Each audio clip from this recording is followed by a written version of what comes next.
এই প্রথম আমি ট্রাই করেছিলাম ঠাকুর বাড়ির রান্না, আর সেটারই ভিডিও তোমাদের সাথে আজ শেয়ার করছি। ভিডিওটা কবেকার সেটা নিশ্চয়ই কিছুটা তোমরা আন্দাজ করেই নিয়েছো। হ্যাঁ, সত্যি অনেকটাই দেরি করে ফেললাম আপলোড করতে। ভিডিওটা এডিট করতে গিয়ে একটা জিনিসই মনে হয়েছে, ঠাকুর বাড়ির রান্নার কোনো জবাব নেই। বানিয়ে ফেলেছিলাম ঠাকুর বাড়ির স্পেশাল রান্না মুরগির রসগোল্লা, তার সাথে মাকে করতে বলেছিলাম একটু ভাত ভাজা।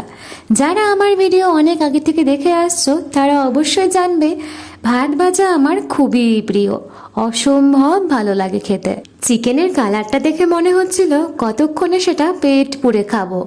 তবে তোমরা এটা ভেবে বসো না এই দুটো পিসের ওপর আমি একাই হামলা চালিয়েছি, একটা ভাগ তো পাপার দিকেও ছিল। সাজানোর জন্য একটু একটু এসব করতেই হয়। যাকগে, অনেক ভিডিও হলো, এবার সেটা টেস্ট করবার পালা। সত্যি বলতে অসাধারণ হয়েছিল খেতে, এখনো টেস্ট মুখে লেগে রয়েছে। এখনো যারা আমার মতো ঠাকুরবাড়ির এই রান্নাটা ট্রাই করোনি তারা অবশ্যই ট্রাই করো।